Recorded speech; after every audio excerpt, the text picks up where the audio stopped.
జీవితాన్ని దేవుని రాకడకు సంసిద్ధం చేసుకున్నాం. ప్రార్థన చేసుకున్నాం.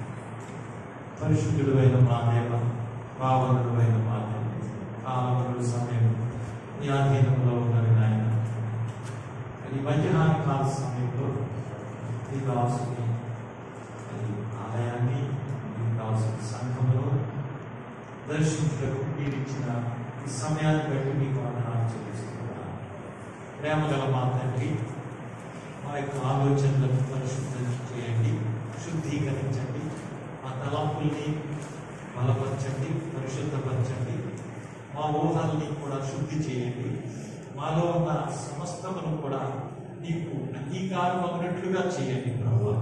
మేము బట్టి మనుషులము, మా ఆలోచనలు, మా తలంపులు, మా హృదయ ఆలోచనలన్నీ కూడా కేవలం అపవిత్రమున్నాయి. కానీ నీవు, నీ తలంపులు, నీవు ఆపాద మస్తకము పవిత్రులున్నాయి. కనుక మేము అట్టి పరిశుద్ధతను మేము ఈ లోకంలో కలిగి దేవా నీ రాకడకు మేము సిద్ధపడవలసినది. కనుక నీ రాకడకు సిద్ధపడు సత్యవాక్యము మాకు వినిపించమని ప్రకారాన్ని యేసుక్రీస్తు పవిత్ర నామములో అడిగి పెట్టుకుంటున్నాము తండ్రి. ఆమేన్. దీవారాత్రములు కంటి పాపవలే కాచి, దీవారాత్రములు కంటి పాపవలే కాచి,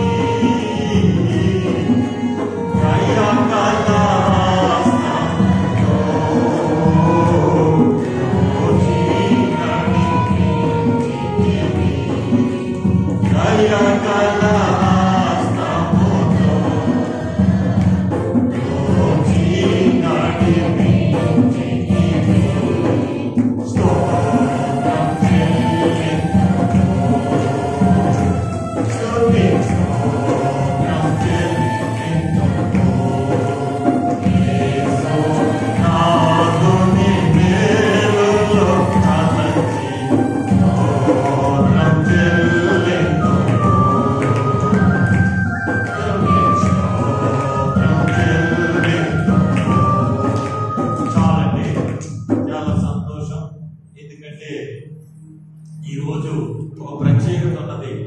ఏమిటి చెప్పండి? యువకులైనటువంటి వారు, చదువుకున్న వారు ఏంటమ్మా? Republic day. అంటే రిపబ్లిక్ డే అంటే మన దేశానికి స్వాతంత్రం వచ్చింది, కానీ మనల్ని మనం పరిపాలించుకోవడానికి ఒక రాజ్యాంగం కావాలి. ఈ రాజ్యాంగం కావాలంటే మరి చిన్న విషయం కాదు. ఎందుకని భారతదేశం అంటే మరి కన్యాకుమారి నుండి కాశ్మీరం వరకు ఎంతో సువిశాలమైనటువంటిది మన భారతదేశం. అంతేకాదు, ఈ దేశంలో ఎక్కడా లేనటువంటి మనుషులు ఉన్నారు, ఎక్కడా లేనటువంటి కులాలు, మతాలు, జాతులు, అనేకమైన వర్గాలు ఉన్నవి. కానీ వీటందరూ కూడా పరిపాలింపబడాలంటే, ఒకటిగా మరి ఐక్యంగా జీవించాలంటే చిన్న విషయం కాదు. ఎందుకని ఒక్కొక్కరు ఒక్కొక్క ఆలోచన, ఒక్కొక్కరు ఒక్కొక్క మతం, ఒక్కొక్క అభిప్రాయం. ఇన్ని మతాలు, ఇన్ని అభిప్రాయాలు, ఇన్ని రకాల కులాలు, ఇన్ని రకాలైనటువంటి పరిస్థితులు మనకు చోటు చేసుకున్నప్పుడు, అనేక విభేదాలు ఉన్నప్పుడు, దీన్ని పరిపాలించాలంటే ఒక రాజ్యాంగం. మరి ఎలా అంటే దానిని సమకూర్చడానికి, ఒక రాజ్యాంగాన్ని రచించడానికి మరి బాబు రాజేంద్ర ప్రసాద్ అనేటువంటి ఆయన మరి పర్యవేక్షణలో అప్పట్లో గాంధీజీ, మహాత్మా గాంధీజీ, పండిట్ జవహర్లాల్ నెహ్రూ ఇట్లాంటి గొప్ప గొప్ప నాయకులు మనకున్నారు. అయితే ఈ రాజ్యాంగం కావాలి, అందరూ ఆ పరిపాలన చేయాలి అంటే నేను ఎందుకు చెప్తున్నానంటే, ఈ రాజ్యాంగ రచన విధానము ఈ బైబిల్ మూలక, ఈ బైబిల్ని ఆధారం చేసుకునే, బైబిల్లో ఒక గొప్ప నాయకుడు ఉన్నారు. చెప్తారు ఆయన పేరేంటి? మోషే. ఆ మోషే అనేటువంటి ఒక నాయకుడు, ఆయన దేవుడైన యెహోవా సీనాయి అనే కొండ మీదకు ఆయన పిలిచి ఆయనకు 10 ఆజ్ఞలు ఇచ్చారు. ఆ 10 ఆజ్ఞలు మనం చూసినట్లయితే ఆ సారాంశాన్నే మన భారత రాజ్యాంగంలో పొందుపరిచారు. ఎందుకు ఆ రాజ్యాంగాన్ని రచించింది ఎవరు అనేది కూడా మనము తెలుసుకోవాలి. దాన్ని రచించడానికి కారకులు ఎవరంటే మరి బాబు రాజేంద్ర ప్రసాద్ అనేటువంటి గొప్ప నాయకుడు ఈ రాజ్యాంగాన్ని రచించడానికి ఒక కమిటీని ఏర్పాటు చేశారు. కొందరికి ఈ విషయాన్ని చెప్పి దేవుడి వాక్యాన్ని కూడా మనం తెలుసుకున్నాం. ఆ కమిటీ చైర్మన్ ఎవరు అంటే డాక్టర్ బాబాసాహెబ్ అంబేద్కర్. ఆ డ్రాఫ్టింగ్ చైర్మన్ అంటే భారత రాజ్యాంగ రచన చేయడానికి అధ్యక్షుడు ఆయన. సరే, ఆయన నిర్వహణలో ఈ రాజ్యాంగం నిర్వహించారు. అంటే ఈ రాజ్యాంగం ప్రకారం మనం పరిపాలన చేస్తాం. మంచిది. అటువంటి రోజు ఈ రిపబ్లిక్ డే అంటే సర్వసత్తాక ప్రజాస్వామిక గణతంత్ర. కాబట్టి ఈ రాజ్యంలో మనము మరి ముందుకు వెళ్ళాలంటే ఒక రాజ్యాంగం అవసరం. ప్రజలందరూ వేరు వేరు కులాలు, వేరు వేరు మతాలు, వేరు వేరు అభిప్రాయాలు ఉన్నటువంటి ఈ దేశంలో ఈ రాజ్యాంగం ప్రకారం మనం వెళ్ళాలి. అఫ్కోర్స్ రాజ్యాంగాన్ని కూడా ఎన్నో సమర్థం చేసేసారు. రాజ్యాంగ విరుద్ధంగా కూడా పరిపాలన జరుగుతుంది. రాజ్యాంగబద్ధంగా కూడా దోపిడీ జరుగుతుంది. చట్టబద్ధమైన దోపిడీలు కూడా జరుగుతున్నాయి. అధికారాన్ని చేకూర్చుకుని రాజ్యాంగాన్ని కూడా మార్చేసి న్యాయాధిపతులు కూడా అన్యాయపతులు అయిపోయారు. మనందరికీ తెలుసు. ఎందుకంటే ఇది మనుషుల చేత నిర్మించబడిన రాజ్యాంగం, మనుషులు పెట్టుకున్న రాజ్యం. కానీ దేవుడు ఒక రాజ్యాంగాన్ని కనిపించాడు. ఆ రాజ్యాంగం ఏంటి చెప్పండి? అది నేను అందరి చేతుల్లో ఏమిటది? ఈ బైబిల్ అనేది గొప్ప రాజ్యాంగాలన్నిటికీ మూలమిదే. అది ఆజ్ఞలు. మరి నిర్గమకాండం 20వ అధ్యాయం ఆయన మోషేతో చెప్తున్నాడు. కొన్ని నియమాలు ఇచ్చాడు. ఏమిటా నియమాలు? నిర్గమకాండం చూడండి. ఆయన 10 ఆజ్ఞలు ఇచ్చినట్టుగా ఆయన ఉన్నదాకా నిర్గమకాండం 20వ అధ్యాయం ఏమన్నాడు అక్కడ చూడండి ఒకసారి. నిర్గమకాండం 20వ అధ్యాయంలో కొన్ని నియమాలు ఇచ్చాడు ఆయన. ఆ నిబంధనలు ఇచ్చాడు. దాని ప్రకారము మనము జీవించకపోతే దేవుడు ఏం చేశాడంటే వాళ్ళకి శిక్ష విధించాడు. దేవుడు ఈ ఆజ్ఞలన్నీ చెప్పాను. నీ దేవుడైన యెహోవాను ఎన్నో వచ్చింది తల్లి? 1వ వచనం. చూసారు మొట్టమొదట ఈ దేవుడైన యెహోవాను నేనే ఇంకా చెప్తాడు యెషయా గ్రంథంలో. నేనే దేవుడను, మరి ఏ దేవుడును లేడు. ఏంటంటే గొప్ప విషయం అండి, గొప్ప సంగతి అండి.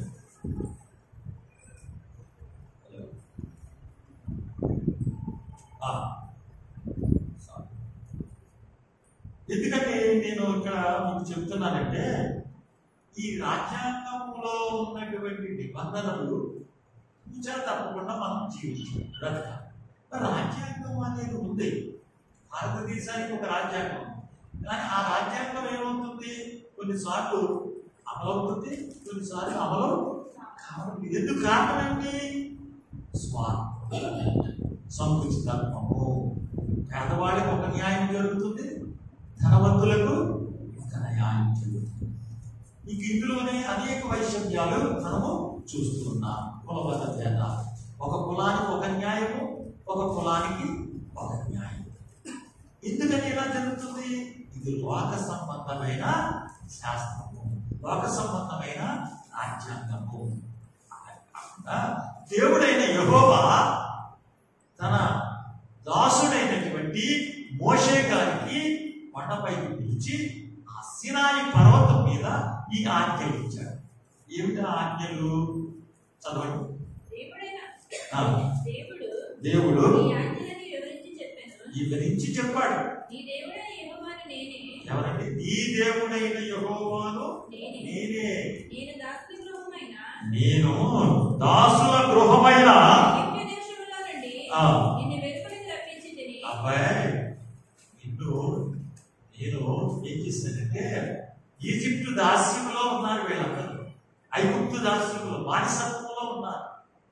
ఈ బానిసత్వం మనం కూడా ఒకప్పుడు బానిసత్వంలో ఉన్నాం. ఎవరు ఆ బానిసత్వంలో ఉన్నాం? బ్రిటిష్ వారి యొక్క బానిసత్వంలో ఉన్నాం. బ్రిటిష్ వాళ్ళు మన దేశానికి వచ్చి మన దేశంలో ఉన్న సంపదనంతా వాళ్ళు తీసుకెళ్ళిపోయారు. ఓహుదు వజ్రం కూడా పట్టుకుపోయారని చెప్పారు. సరే, ఏదైనప్పటికీ వాడు పరిపాలన చేశారు కనుక మన సంపదను వాడు పట్టుకుపోయారు. రాజులు కూడా అంతే కదా. ఒక రాజు మీద యుద్ధానికి వెళితే జయించితే ఆ రాజ్యంలో ఉన్న సంపద అంతా జయించిన వారి చేతిలోకి వెళ్ళిపోతుంది. అలాగే బ్రిటిష్ వారు మన దేశాన్ని విజయించారు, మన సంపదను తీసుకువెళ్ళిపోయారు, వాళ్ళ యొక్క ఆజ్ఞలు మన మీద పెట్టారు.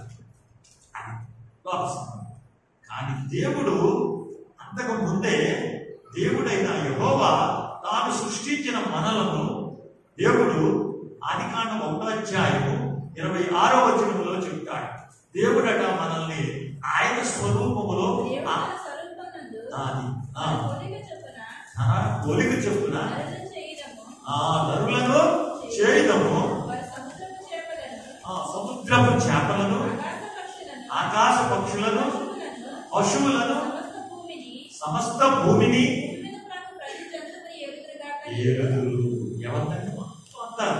మన కంట్రోల్లో ఉన్నారు. దేవుడు అంత స్థితిని ఇచ్చాడు మనకు. కానీ ఎప్పుడైతే దేవుడిచ్చిన ఆజ్ఞను మీరమో, ఆ చెట్టు ఫలము తినొద్దంటే తిన్నారో, ఆదామవ్వలు నుండి మనకు వచ్చింది. కాబట్టి ఇప్పుడు ఏమైంది? మనం ఎంత విజ్ఞానం సంపాదించినా దేవుడు ఇచ్చిన శాపాన్ని అనుభవించవలసి వచ్చింది. ఏమి చేస్తున్నాము? స్త్రీ గర్భవేదన తప్పదు. పురుషుడు కష్టపడి శ్రమపడి చెమట వచ్చి పంటలు పండించాలి, సేద్యం చేయాలి, కావలసినవన్నీ సమకూర్చాలి. మరి ఇది ఎక్కడిది అంటే దేవుడు అలనాడు ఏదేదో వనములో దేవుడి మాట వినకపోవడం వల్ల దేవుడు ఇచ్చిన శాపం ఈ రోజుకి మనం అనుభవిస్తున్నాం. తప్పదండి. ఎప్పటి వరకు తప్పదంటే మనం చనిపోవాలి, లేదు దేవుడి రాకడన్నా అంతవరకు మానవుడికి తప్పదు. ఎందుకంటే శాపం దేవుడి ఆజ్ఞను మీరమ్మని. దేవుడి ఆజ్ఞను మీరం. ఇందుకు కారణం ఏమిటి? దురాశ గర్భమును ధరించి పాపమును కనుక పాపము పరిపక్వమై మరణం ఎందుకు వచ్చిందంటున్నారు? మొట్టమొదటైతే మరణం లేదు మనిషి. ఎప్పుడైతే ఆజ్ఞను అతిక్రమించామో, ఎప్పుడైతే మన ఇష్టానుసారంగా జీవించడం మొదలు పెట్టామో, ఆశకు గురయ్యామో, తినొద్దన్నా ఫలం తిన్నామో, అవ్వమ్మ దాని గురించి మనకు వచ్చేస్తుంది. మంచిది.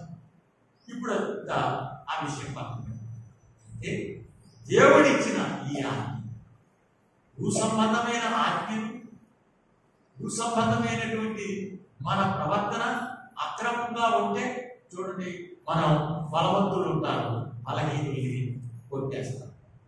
అతను ఎందుకు ఈ పోలీస్ స్టేషన్లు అంటే ఈ రాజ్యాంగం ఎందుకంటే బలహీనుడు రక్షింపబడడానికి రాజ్యాంగం ఏర్పాటు చేస్తుంది. కానీ ఇవాళ అక్కడ కూడా న్యాయం జరగట్లేదు.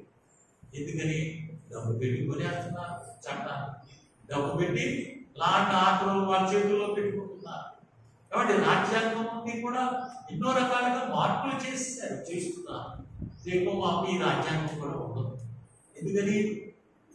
ఒక నియంత అనేవాడు వస్తాడు, బైబిల్ చెప్తున్నాం వస్తాడు, ఒక నియంత వస్తాడు, ఆ నియంత ప్రకారమే నడుస్తుందండి. ఇంకేముండదు. ఓట్లేసే వ్యవహారం కూడా ఉండదు. మనం ఆ బాధ కూడా ఉండదు. ఇది వాడు చెప్పినట్టు మనం చెయ్యాలి. వాడు దండం పెట్టమంటే దండం పెట్టాలి. అలాగా జరిగిన ఒకప్పుడు ఎవరి కాలంలో చెప్పండి? దానియేలు ఏం చేశాడు? ఎవరు? రాజులు. అబ్బాయి, మీరు నాకు తప్ప మరి ఎవరికి దండం పెట్టడానికి ఆ శాసనం తీశాడు. అటువంటి శాసనాలు వస్తాయి. ఎవరు క్రైస్తవులు ఎవరో కూడా గుడికి వెళ్ళడానికి వీలు వస్తారా చర్చికి? ఇప్పుడు కరోనా టైంలో ప్రార్థన చేయడానికి అందరూ ఒక చోట కూడటానికి వీలేదన్న వాళ్ళు చెప్పారు. అయినా సరే నేను జరిపామన్నా. అది కొన్నిసార్లు మనం ముందుకు వెళ్తాం సరే, కానీ ఇంకా స్ట్రిక్ట్ గా జరుగుతుంది. రేపు మీ అంతా వాడు ఇప్పుడు నేను మాట్లాడుతున్నాను, అది నేను నా మాటల్ని నన్ను కూడా అది ఏం చేస్తాను, వీడియో ద్వారా రికార్డ్. అలాగే మనం ఇంట్లో కానీ బయట కానీ ఎక్కడుంటే అక్కడ మనం ఏం చేస్తున్నామో తెలుసుకుంటాం. వాడి నియంత్రణ చేతిలో ఉంటాం మొత్తం ప్రపంచం. అదో అటువంటి రోజులు ఒకటి వచ్చేస్తుంది తొందరగా. ఇప్పుడప్పుడు మనం ప్రార్థన వస్తున్నాం, కష్టమే కదండి. ప్రాణం తీసేస్తామంటే ఎవరో భయపడమండి. కానీ నిజ క్రైస్తవులు ఏం చేస్తారో తెలుసు, మా ప్రాణం పోయినా పర్లేదు, నేను మాత్రం ప్రార్థనకే. మరి అంతే కదా నేను చేసింది. దానియేలు ఏం చేశారు, ఆ దేవుడైన యెహోవా ముమ్మారు యెరూషలేము తట్టు తిరిగి ఏం చేస్తున్నాడు, ప్రార్థన చేస్తున్నాడు. ఎవరో అప్పుడు తీసుకొచ్చి ఎక్కడ పడేశారు, పులుల గుహలో పడేశారు. చెప్పండి, మనం రేపు రెడీ అవుతాము. ఎందుకంటే శ్రమలు బాగానే ఉన్నాయి కొందరిలో క్రైస్తవులు. మరి ఈ చర్చెస్ లో ఉన్న మీరందరూ, మీరు అందరూ కూడా చాలా భయంకరమైన శ్రమలు పడవలసి వస్తుంది. ఇప్పుడు చెప్పండి, ప్రార్థనకు వస్తారా మీరు? ఎప్పుడు వస్తారు? ఆ దానియేలు వలె, ఆ షడ్రకు మేషకు అభివృద్ధి వలె కుర్రవాళ్ళు వాళ్ళ ముగ్గురు కూడా. కానీ ఏం చేశారు, ఇదిగో పెద్ద విగ్రహం చేసి దాన్ని మొక్కమన్నారు. ఏమన్నారు, మొత్తం రాజా నీ ఆజ్ఞను మేము పాటించవలసిన అవసరము లేదు. ఎంత ధైర్యం అండి వాళ్ళకి! ఎక్కడి నుంచి వచ్చింది చెప్పండి? ఆ ధైర్యం ఎక్కడి నుండి వచ్చింది అంటే వాడు నిత్యము దైవ సన్నిధి సహవాసము కలిగి జీవించి దేవుడితో వారసులుగా కొనుక్కోబడ్డారు. ఎక్కడికి? బబులోను పట్టణానికి. అంటే చిన్న విషయం కాదండి. నేను ఎక్కడో బొగ్గుల దగ్గర నందమూరు అని చిన్న గ్రామం, అక్కడికి వెళ్ళిపోయిన ఎక్కడ అడవిలో జూనియర్ కాలేజీ. ఆ తర్వాత ప్రమోషన్ వచ్చి డిగ్రీ కాలేజీకి వెళ్ళాను. సరే, రిటైర్డ్ అయిపోయాను. ఈ కరోనా మహమ్మారి వల్ల అనేక జీవితాలు, అనేక కుటుంబాలు చెల్లాచెదురైపోయాయి.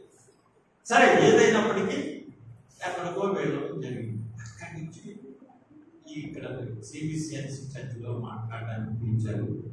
అక్కడ మాట్లాడి వాక్యం చెప్పి వాళ్ళు గారు మాకు స్నేహితుడు అంటారు, వారిని కూడా దర్శించి వెళదామని వచ్చాను. ఎందుకు వచ్చింది ఇంత దూరం? అవ్వాలి. ఎందుకంటే రేపు ప్రొద్దుట దేవుడు మనల్ని లెక్కడుతాడు. ఎందుకనంటే ఇక్కడ ఉన్నటువంటి మీరు, నేను, మనమందరము ఒకరోజు ఆ దేవుని సన్నిధికి వెళ్ళవచ్చు. కాబట్టి కష్టం వచ్చినా, నష్టం వచ్చినా, శ్రమలు వచ్చినా, కరువు వచ్చినా, ఖడ్గమైన అట్టిది మరి ఏదైనా దేవుడిని మనం పిలిచి ఎలా శంకరుని పేషగా వెళ్ళినప్పుడు చాలా ముఖ్యమైన విషయం. ఇవి వస్తున్నాము ఇలా ఆ సెంటర్కి వచ్చినట్టుకి కొంచెం అటు వెళ్దామని బయటకి వచ్చి బయటకు కొట్టేసాడు. పడిపోలేదు కానీ కాలు తగిలిందా చూడండి. మరి ఎన్ని జరుగుతాయి సేవ కార్యక్రమం అంటే ఒకసారి ప్రాణాలు పోయే అవకాశం పరిస్థితులు వస్తాయి. తప్పు. ఎందుకనంటే నేను చెప్పింది, చిన్న చిన్న సేవలకే భయపడిపోతే మనం ఏదో జలుబు చేసిందని, జ్వరం వచ్చిందని, ఇంకేవేవో గంతులు వస్తాయి. కానీ వీటికి భయపడకూడదు. మనం దేవునికి సమయం ఇవ్వాలి, దేవుడి కోసం మనం బ్రతకాలి. అందుకనే ఈ షడ్రకు మేషకు అభిజ్ఞపోలేని ముగ్గురు పిల్లలు కూడా చట్టం చేశారు. ఆ చట్టాన్ని అందరూ భయపడలేదు. అంటున్నాడు, రాజా నీవు చేసిన ఈ చట్టానికి మేము తలవంచవలసిన పని దానియేలు గ్రంథంలో వివరాలన్నీ ఉంటాయి. చదువుతుంది సమయం లేదు కనుక నేను ముగిస్తున్నాను. ప్రియ సహోదరి సహోదరులారా, గమనించండి, ఈ లోకంలో దేవుడు మనకిచ్చిన ఈ ప్రాణాన్ని ప్రభు యొక్క మహిమార్థం మనం నడిపించుకోవాలి, జీవించాలి. జీవించాలంటే ఏం కావాలి? ఏం కావాలంటే పట్టుదల కావాలి, విశ్వాసము కావాలి. బ్రతుకుడైతే క్రీస్తు, చావైతే లాభం. ఎప్పుడు వస్తుంది ఈ స్థితి? ఎప్పుడు వస్తుందంటే దైవ సేవకుడు మీకు చెబుతున్నటువంటి ప్రతి మాటను మీరేం చేయాలి? దైవ సేవకులు అంటే దేవుని ప్రతినిధి. ఆ దేవుని ప్రతినిధి చెబుతున్న మాటల్ని మీరు వినాలి. ప్రతి ఒక్కరూ ఎక్కడి నుంచి చెప్తారు? వారు దేవుని యొక్క గ్రంథంలో నుంచి చెప్తారు. దేవుని గ్రంథంలో నుంచి చెప్పిన మాటల్ని జాగ్రత్తగా మీరు విని వాటిని వెంబడించాలి. చూడండి, ఇక్కడ దేవుడైన యెహోవా దిగువచ్చి మోషే గారికి కొన్ని ఆజ్ఞలు ఇస్తున్నాడు. ఏమో ఆజ్ఞలు అంటే ఇదిగో చూడండి, మొట్టమొదట 7వ వచనంలో చూస్తుంటే 20వ అధ్యాయము, నీ దేవుడైన యెహోవా నామమును వ్యర్థముగా అది చాలా ప్రాముఖ్యమైన మాట. 2 ఇంకేమంటున్నాడు?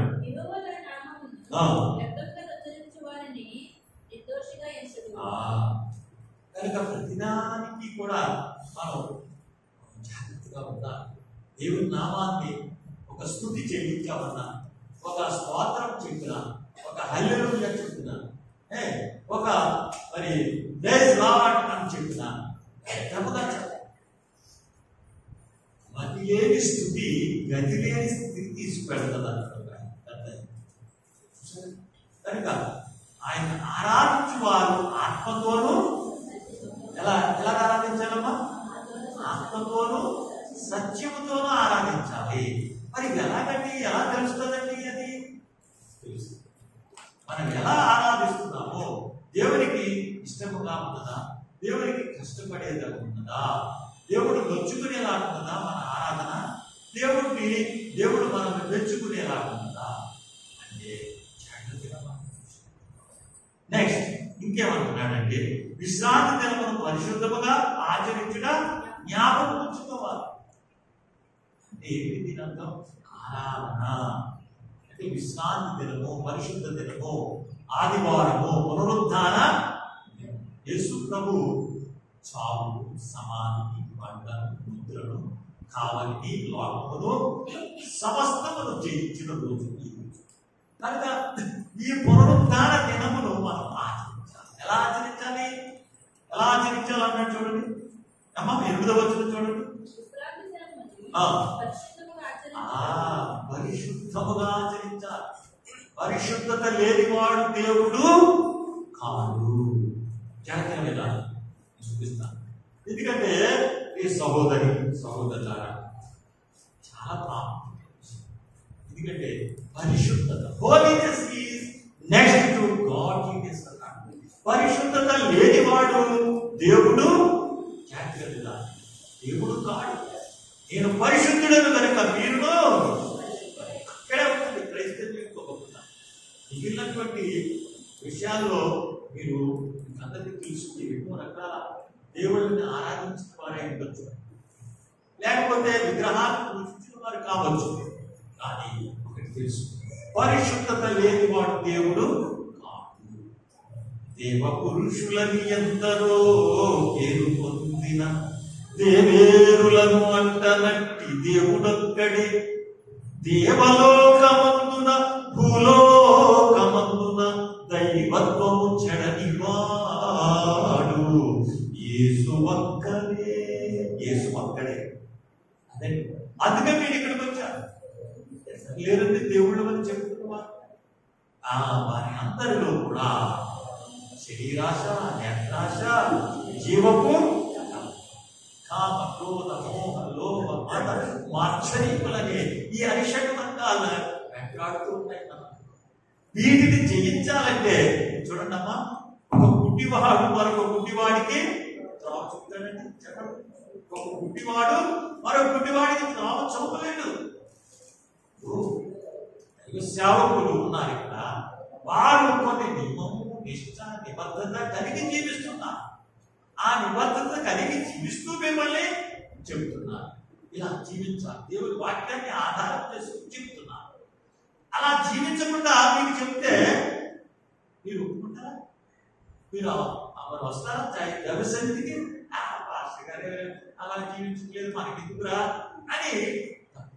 అలాగే దేవుడైన యెహోవా అంటున్నాడు లేవియాకాండము 11వ అధ్యాయము 44వ వచనంలో చూసినట్లయితే ఆయన నేను ఈ దేవుడైనా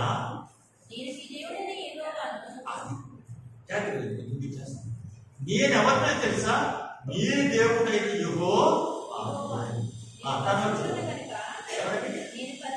నేనెవరిని హూ యామ్ ఐ అంటాడు. నేను ఎవరిని అంటే నేను ఆన్సర్ చెప్తున్నా. నీ దేవుడైనా యెహోవా. యెహోవా అంటే ఉన్నవాడు ఈ లోకాలు సృష్టించిన దేవుడు. మన బోధన గారు పాఠవాక్యంలో దేవుడు ఎవరి చేదనించు జగమెవ్వని లోపలను లీనమై ఎవరి యందు నిందు పరమేశ్వరుడెవ్వడు మూల కారణం వెవ్వడు అనాది మధ్యలయుడెవ్వడు సర్వము తానైన వాడెవ్వడు. ఎవడు అని అడుగుతున్నాడు. జవాబు ఎవడు చెప్తాడు? ఆత్మభో ఈశ్వరుని శరణంబు వేడెదన్. ఎవరున్నారు ప్రభువా? పరాత్పరుడా ఈ చరాచర జగత్తును సృష్టించిన వాడు ఎవడెవడు? దేవుడున్నారు. ఆయన అంటున్నాడు యోహాను సువార్త 14వ అధ్యాయం 6వ వచనంలో చూసినట్లయితే ఆయన అంటున్నాడు నేనే మార్గము, నేనే సత్యము, నేనే మార్గము, నేనే సత్యము, నేనే జీవమును. నేనే మార్గము, నేనే సత్యము, నేనే జీవమును. నేనే గాని ఎవ్వరు లేరని, నేనే గాని ఎవ్వరు లేరని పిలిచి చెప్పిన యేసుని యోధకు, పిలిచి చెప్పిన యేసుని యోధకు.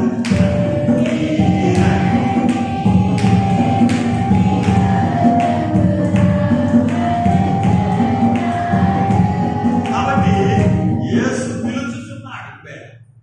అని ఈ సరిపల్లి గ్రామంలో ఎంతమంది ఉన్నారు? మరి మీరు వచ్చారే కాబట్టి మీరు ధనులు. ఎందుకంటే మేము తెల్లన్న గ్రోవిని వాయించింది ఎవరు రాలేదంట. ఎవరు రాలేదు. ఆ రోజు అంటాడు దేవుడు, ఇదిగో పాలు అనేటువంటి నా బిడ్డను ఈ సరిపల్లి అనే గ్రామంలో బిడ్డను ఆయన బోధించాడు. ఆ కుటుంబం ఎంతో మీకోసము ప్రార్థన చేశారు, మీకోసము కన్నీటి ప్రార్థన చేశాడు, ఆరాధన జరిపారు, వాక్యాన్ని ఉపదేశించారు. అది మీరు వినలేదు అని దేవుడు చేస్తారు. కనుక ఈ రోజు ఇక్కడికి వచ్చిన మీరు ధన్యులు. ఈ ధన్యులైన మీరు ఎదుట ఆయన సన్నిధికి చేరాలంటే చెప్తున్నాడు. డాక్టర్ దగ్గరికి వెళ్తాం, మనకి అనారోగ్యం చేస్తాయి. ఏం చేస్తారు డాక్టర్ గారు? ఈ మెడిసిన్ వాడాలి, ఈ నియమబద్ధంగా వాడాలి. ఉదయం వేసుకోవాలి, మధ్యాహ్నం సాయంత్రము ఆ నియమాన్ని పాటిస్తేనే మనకు వచ్చిన జబ్బుతుంది, ఆ వ్యాధి. కానీ దేవుడైన యెహోవా చెబుతున్నాడు ఏమిటంటే నేను మీ దేవుడైన యెహోవా. 11వ అధ్యాయం 44వ వచనంలో ఇక్కడ ఆజ్ఞించాడు. 20వ అధ్యాయం లెక్క మాట్లాడు ఏమంటాడు? నేను మీ దేవుడైన యెహోవా, నేను పరిశుద్ధుడు కనుక మీరును పరిశుద్ధుడు. అలాగే వదిలేసాడా? ఆయన ఏమైనా నిబద్ధతలు లేకుండా జీవించాడా? ఆయన ఏమైనా పరిశుద్ధత లేకుండా బ్రతికడా? ఆయన ఏమైనా విశృంఖలంగా బ్రతికడా? అదేనండి భగవద్గీతలో 5వ అధ్యాయం 9వ వచనంలో ఉంటుంది, స్త్రీలలో అధిక సుందరి వదునానా వేరు ప్రియుని కన్నా ఈ ప్రియుని విశేషం. ఆ తర్వాత ఏమన్నా చదువు 10వ వచనం, నా ప్రియుడు ధవళవర్ణుడు రక్తవర్ణుడు 10,000 మంది పురుషులలో ఆయనను గుర్తించవచ్చు. ఎంత గొప్ప అవకాశం పెట్టి మీరు నిజంగా మీరు అదృష్టవంతులండి. నేనేదో సరదాగా చెప్పే మాట్లాడాలి ఒకటి కాదు. ఇక్కడ ఎంతో మంది ఉన్నారు ఈ సరిపల్లి గ్రామం. ఇక్కడ అనుకున్నాను నేను కూడా జూనియర్ కాలేజీలో లెక్చరర్ గా చేశాను, తెలుగు అధ్యాపకులుగా. కానీ మీరు మాత్రమే రాగలిగింది ఇక్కడికి. మీరు ఎందుకంటే మీరు కలిగి ఉన్న దేవుడు ఎలాంటి వాడంటే పరిశుద్ధుడు, పరిశుద్ధుడు, పరిశుద్ధుడు, పరిశుద్ధ, పరిశుద్ధ,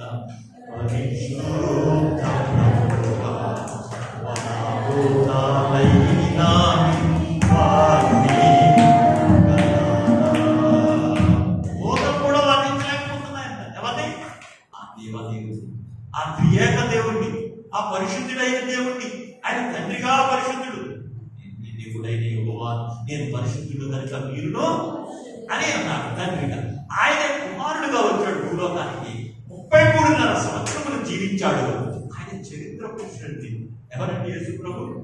చరిత్ర పురుషుడు. క్రీస్తు శకము, క్రీస్తు పూర్వము శక పురుషుడు. ఆయన చరిత్రకు మూలాధారమై ఉన్నాడు.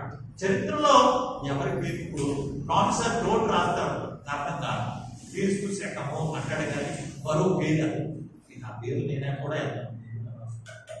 దానికి తలవు ఏమండి మనకెందుకు? ఏమండి కారణం గారు ఎవరి పేరు పెట్టి రాస్తాడండి? క్రీస్తు పూర్వము లేదా క్రీస్తు శకము అని. ఆయన శక పురుషుడు. చరిత్ర ఆయనతో ప్రారంభమైంది కనుక ఆయన చరిత్ర పురుషుడు చేసుకుంటాడు. మొన్న మధ్య లాస్ట్ వీక్ ఫ్రైడే మద్రాసు వెళ్ళాలి. మా అబ్బాయి వాళ్ళ అక్కడ ఏదో మీటింగ్ జరుగుతుంటే బైబిల్ క్లాస్ ఉంటే ఆయన తీసుకెళ్ళాడు. ఆయన మా అబ్బాయి గౌతమ్ గారు బీటెక్ చదివాడు. ఆయన పుణ్యమంటూ మద్రాసు ఆయన తీసుకెళ్ళాడు. అక్కడ సెంట్ తోమా గారు అని ఒక ఆయన ఉన్నాడు. తోమా గారు తెలుసు కదండి. ఈ గాయములు వేడి పెట్టి చూస్తే కానీ నేను నమ్మనన్నటువంటి 12 మంది శిష్యుల్లో ఒక శిష్యుడు ఆయన. యేసుక్రీస్తు 12 మంది శిష్యుల్లో అక్కడ చరిత్ర ఇది. చరిత్ర హిస్టరీ అంటే జరిగిపోయిన రాజకీయాలే చరిత్ర అంటాడు, జరుగుతున్న రాజకీయాలే ప్రస్తుతము చరిత్ర అంటాడు ఒక ఆయన హిస్టోరియన్. సరే, ఇందుకే చెప్పవలసిన విషయం ఏంటంటే ఆ 12 మంది శిష్యుల్లో ఒకడైన సెంట్ తోమా గారు మద్రాసు వచ్చాడు. ఆ మద్రాసులో జీవించాడు. అక్కడ ఆ బ్రాహ్మణానికి నేను గురించాను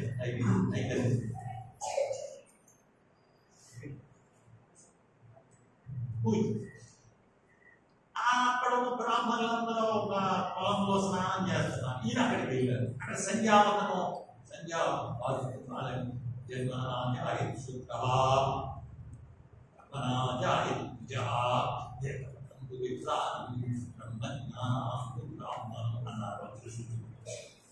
ఏదేమంటున్నారు అంటే ఆ మరొక మంత్రం శ్లోకం అందించి జలం పైకి విసినారు. విసిరితే అది కింద పడిపోవాలి. ఈ తోమా గారు అక్కడికి వెళ్ళి అన్నాడు, అయ్యా మీరు పైకి విసురుతున్నారు, ఏదో మంత్రం చదువుతున్నారు, నేను పైకి విసురుతాను ఈ యొక్క నామంలో. ఆ నామం ఏంటంటే వేస్తున్నాను. నామంలో ఆయన ప్రార్థన చేసి వీళ్ళేమో జలం పైకి విసురుతున్నారు, కింద పడిపోతున్నారు.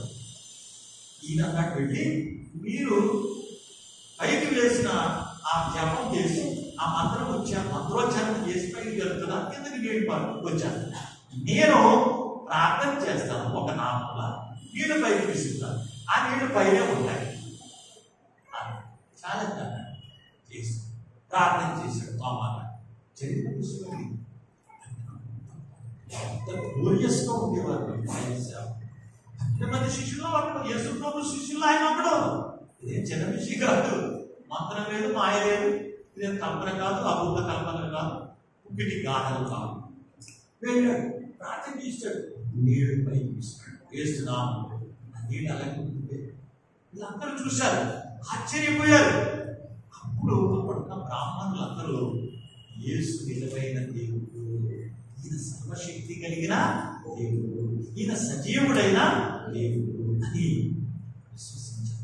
ఈనాడు అక్కడున్న వాళ్ళందరూ కూడా ఆ మద్రాసులో తోమా మౌంట్ రోడ్ అంటారు దాన్ని. అక్కడ అందరూ బ్రాహ్మణులు దేవుడు నమ్ముకున్నారు. అంటే ఏ సహోదరి సహోదరుడా, నీవు నేను నమ్ముకున్న దేవుడు గొప్ప దేవుడు, జీవము గల దేవుడు, పరిశుద్ధుడైన దేవుడు. ఆయన 10 ఆజ్ఞలు ఇచ్చాడు. మరి తర్వాత ఇప్పుడైనా వీళ్ళు నమ్ము చెప్తాను. మన నియమాన్ని పాటించాలి. అయ్యగా సమయం అయిపోయింది, తీసుకున్నాను అయ్యా. మరి ఆయన 10 ఆజ్ఞలు ఇచ్చాడు. డాక్టర్ బిఆర్ అంబేద్కర్ ద్వారా దేవుడు మనకు రాజ్యాంగాన్ని ఇచ్చాడు. ఆ రాజ్యాంగం అమలైనటువంటి ఎన్నో స్వాతంత్ర గణతంత్రం దినోత్సవం ఆయన 76 సంవత్సరాలు అయిపోయిందన్నమాట. మనకి స్వాతంత్రం వచ్చింది 76 సంవత్సరాలు అయిపోయింది. మరి నేను చెప్పడం అసలు ఎప్పుడు ఎంతవరకు న్యాయం జరుగుతుందో మీకే తెలుసు. ఎంతవరకు మనకి జరగవలసిన పనులు జరుగుతున్నాయో, ఎంత న్యాయం జరుగుతుందో మీరే ఆలోచించుకోవాలి. కానీ దేవుడే యెహోవా 10 ఆజ్ఞలు ఇచ్చాడు మనకు. ఈ 10 ఆజ్ఞలు మనం పాటించినట్లయితే ఆయన వాగ్దానము చేశాడు. నేను మీకు స్థలం సిద్ధపరచ వెళ్ళుచున్నా, నేను స్థలములో మీరు ఉండులాగిన. గొప్పవాడండి. మనము ఒక మనిషి మన స్థాయిలో ఉంటున్నాడంటే మనకులాగా 10 అంతస్తులు బిల్డింగ్ ఏదో 1 అంతస్తు బిల్డింగ్ కట్టుకున్నాడు అంటూ అక్కడ ఉన్నవాడు చూసి మనం వాచలేదు. నేను కట్టేసాను, వాడు కట్టేసాడు అంటారు. అంతే కదా. నాకు ఉద్యోగం వచ్చింది, వాడికి ఉద్యోగం నాకు ఒప్పుకుంటే ఫీల్ అయిపోతున్నాం. అంతే కదా. అంటే మనం ఎప్పుడు ఇతరులకు లేదు మనము ఊరుకో. గొప్ప విషయం ఏంటో తెలుసా, నీవు నేను నమ్ముకున్న దేవుడు అలా చెప్తున్నాను. ఆయన అంటున్నాడు, ఆ 14వ అధ్యాయం చదివిస్తాం, గుర్తించేస్తాం. యోహాను సువార్త. ఆ గొప్ప దేవుడు, ఆ పరిశుద్ధుడు, నిర్దోషి, నిష్కల్మషుడు, పాపులలో చేరక ప్రత్యేకంగా ఉన్నట్టు దేవుని లేఖనాలు చెప్తున్నాయి. ఎబ్రీ పత్రిక 7వ అధ్యాయం 26వ వచనం. అన్ని సద్గుణాలు కలిగిన దేవుడు సిలువ వేయబడి సమాధి చేయబడి ఈ రోజు తిరిగి లేచాడు. ఆ సెట్ తోమను బల్లెంతో పొడిచి చంపేస్తాడు. దేవుని దగ్గరికి వెళ్ళిపోయాడు. ఆయన ఏమన్నాడు తెలుసా, ఈ గాయములో వేలు పెట్టి చూస్తే కానీ నేను నమ్మనన్నాడు. తోమా రా చూడు అన్నాడు. ఆయనే ఎక్కడికి వచ్చాడు, మన దేశానికి వచ్చాడు. ఎక్కడ? తమిళనాడు. వీరుంటే మీరు వెళ్ళి చూడండి, చాలా గొప్ప విషయం. ఏదో విషయాన్ని గొప్పగా కోసం కాదు కానండి, దేవుడు యొక్క శిష్యుడు ఆయన. ఎవరైనా ఆయన దేవుని సన్నిధికి వెళ్ళిపోయాడు. ఈరోజు దేవుడు అన్న ఆ యెహోవా ప్రభు ఆయన నరుడుగా భూమికి వచ్చి 33 సంవత్సరములు జీవించి బలియాగమైపోయి ఆయన తండ్రి వద్దకు వెళ్ళిపోయాడు. అలా తిరిగి నానే ఉన్నాడు. ఆయన అంటున్నాడు, ఏమన్నాడు చదువుతుంది 14వ అధ్యాయం యోహాను సువార్త, నేను స్థలము సిద్ధపరచ వెళ్ళుచున్నా. అదండి అసలు మాట. నేనే స్థలములో మీరు ఉండులాగిన వచ్చిన ఆ ఎంత ఉండుటకు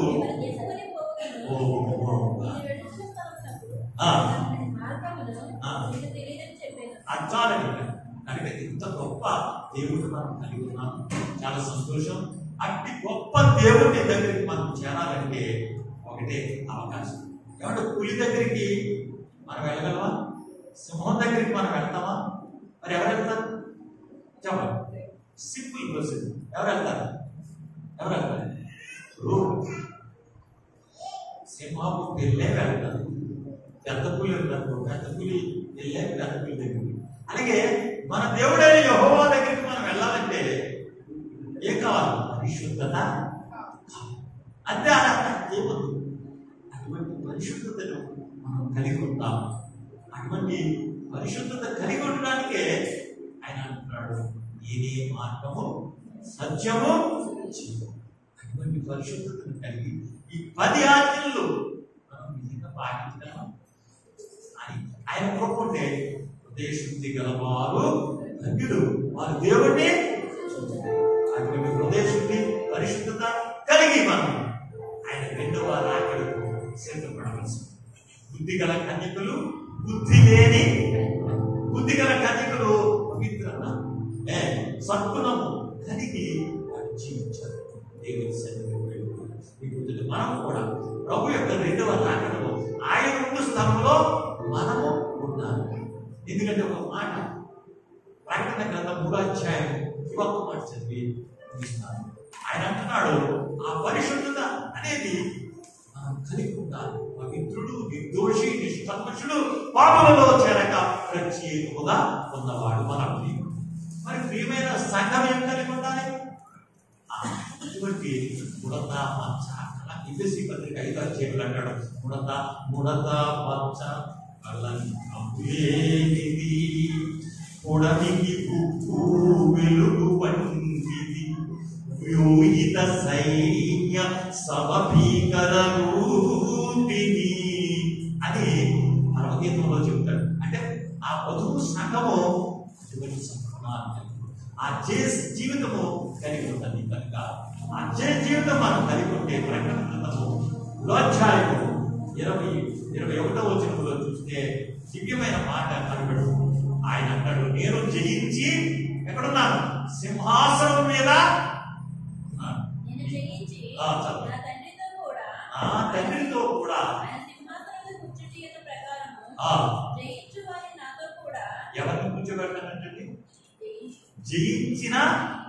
జయించడం అంటే ఈ లోకంలో ఉన్న అపవిత్రతను మనం జయించాలి. ఈ లోకంలో ఉన్న స్వార్థం, అసూయ, మచ్చలు, దాంభికం, వేషధారణ.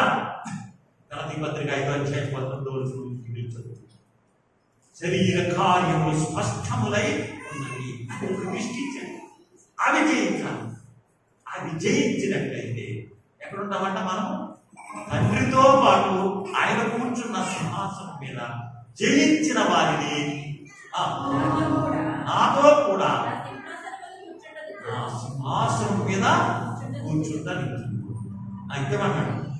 చాలా ఆ సింహాసనం కంటే ఏం కావాలంటే మనకి అట్టి జీవితం జీవించి మనం గలతీ పత్రిక 5వ అధ్యాయం 19వ వచనంలో ఉన్న ఆ అవలక్షణాలను విడిచిపెట్టి 22వ వచనంలో ఉన్న ఆత్మ ఫలాలు మనము ప్రేమ, దయాత్మము, మంచితనము, ఇంకా దీర్ఘ శాంతము, విశ్వాసం. కాబట్టి ఎంత మంచి మాట ఆత్మ బలాలని పొంది మనము చివరిగా ఉంటుంది. ఏమిటంటే చివరి మాట చాలా అవసరం. ఆశా విగ్రహం లేకపోతే ఇక్కడ నిలబడి చెప్తున్నాను, నేనైనా ఎవరికైనా ప్రతి కృష్ణల్లా కొనేయాలనుకుంటాడు, ఏదో అనుకుంటాడు. వాటి గుణం ఉండకూడదు. ఏం చేయాలి? స్థిరమైన ప్రభువుని కలిగి, పరిశుద్ధుడు, ఆత్మ ఫలాలు కలిగి, ఆయన సింహాసనాన్ని పొందే భాగ్యం క్రీస్తు మనందరికీ అనుగ్రహించింది కాక. మరి అవకాశం ఇచ్చిన పాల్ గారికి వందనాలు చెల్లిస్తుంది. మరి ఇస్తున్న అత్యంత ఈ దాసులు పాల్ గారిని ఇక్కడ నిలవబెట్టి అయినా